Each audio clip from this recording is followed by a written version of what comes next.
Hello everyone, my name is Lena from the Sun City Library and we are happy to introduce our new program, Old Book Art Club. This video is to introduce our new viewers and book folding beginners. I've broken up this video into different sections, so if you want to skip ahead to what section interests you, please feel free to do so. Folded book art is an inexpensive and calming hobby that upcycles old books into beautiful works of art. They make wonderful decorations and great gifts.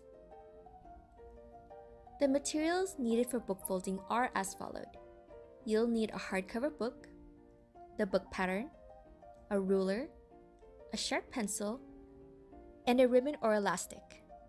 An optional item is an audiobook you can check out at your library or through the Blvd app using your RCLS library card, as each project may take anywhere from 2 to 4 hours. The best books for book art are hardcover books with clean edges, especially a clean center edge. It is recommended that you have books with pages a little over the page count listed on your pattern. Generally, patterns with more intricate designs require 300 pages or more. So let's go over the terminologies of a book. Here is a hardcover book. When you open the cover, the first sheet you may find is a thicker sheet and it is called an end paper. You will have one end paper at the front and the back of the book. These sheets are thicker than the rest of your paper. When counting pages for your pattern, ignore these end papers. This is called a gutter. These are called edges. We have a top edge, a side or center edge, and the bottom edge. You want the side edge to be clean and even because this is where you'll display your project.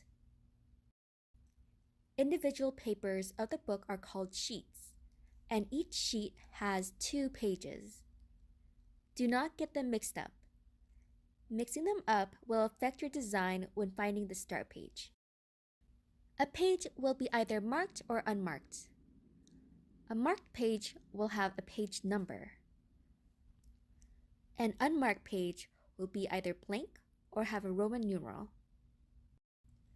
You have the left-facing page and the right-facing page. You always fold on the right-facing page. So finding the start page requires a bit of math. It seems a little intimidating at first, but it will get simpler with practice. For my demonstration in this video, I will use a smaller book. I've already started a little over half of the pattern. I am going to ignore these end pages. I am going to find the last marked page, and here it is 198.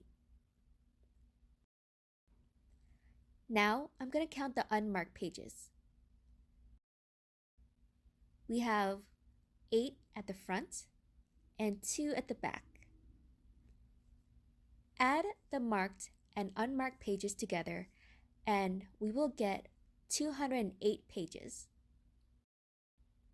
So we're going to subtract the total amount of pages we have in this book by the pages we need for the pattern. 208 minus 164 is 44. Divide the 44 in half so we have an equal amount of spare pages in the front and the back of the book. You'll have 22 pages at the front and the back. You can start counting the pages starting from the first sheet next to the end paper, and you can count until you reach 22 pages. Or you can find the actual start page number by subtracting 8 from 22. The 8 is the number of unmarked pages at the front. 22 minus 8 is 14. 14, however, is a left-facing page. So we will go to the next right-facing page, which is page 15. Page 15 is our actual start page. I have marked this entire book, and I have exactly 22 pages at the front and 22 pages at the back. A trick that I like to use is to number my pages next to the fold number on my pattern. I started on page 15, so I wrote 15 next to fold number 1. My second fold is on page 17. My third fold is on page 19. The next fold corresponds with the next odd page number. Be mindful to keep track, and you can always check mark your boxes to make extra sure. Let's make some margins. Margins keep you from folding too close together where your pages can rip. This will affect your design. Make the margins 2.5 or 3 centimeters away from the spine.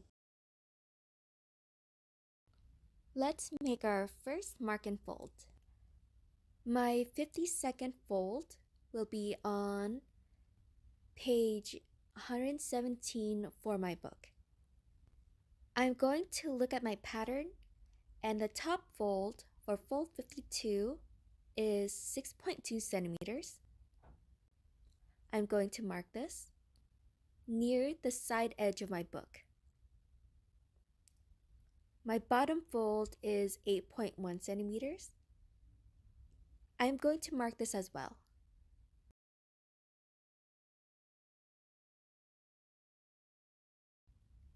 Here is what it will look like.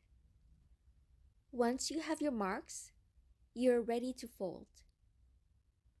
Using the text as reference, fold both at a 90-degree angle.